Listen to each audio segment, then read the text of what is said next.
কালকে ঘটে যাওয়া কলকাতার এই ঘটনা থেকে একটা অভিজ্ঞতা অন্ততপক্ষে হয়েছে, মানে একটা শিক্ষা অন্ততপক্ষে নিলাম। এখানে কেউ কোনো হাই প্রোফাইল মানুষ যদি প্রোগ্রাম করতে আসে বা কেউ আসে, খুব সাবধানতা অবলম্বন করে যেতে হবে। গ্যাটের টাকা খরচ করে গিয়ে মারধর খেয়ে বাড়ি আসার ইচ্ছা আমার অন্ততপক্ষে নেই। খুব প্ল্যান করছিলাম যে এই 14ই ফেব্রুয়ারিতে কুমার শানু আর শান আসবে গান গাইতে নেতাজি ইন্ডোরে।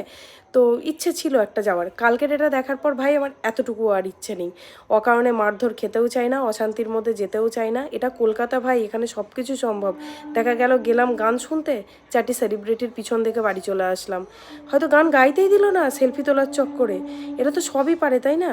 আমরা যেমন এই সেলিব্রিটিদের পিছনে ছুটি, মানে আমাদের টলিউডের সেলিব্রিটিদের পিছনে যে একটু ছবি তুললে ভালো হয়, একটু দেখা পেলে ভালো হয়, এরা তেমন এরকম বড় বড় লোকেদের পিছনে ছোটো ছবি তোলার জন্য। সবাই অ্যাকচুয়ালি ওই মানে কি বলবো, আমাদেরকে যারা বলে যে আ দেখলা, এরা কম আ দেখলা নয়। তবে যারাই যাচ্ছেন ওই দিন খুব সাবধানে যাবেন কিন্তু।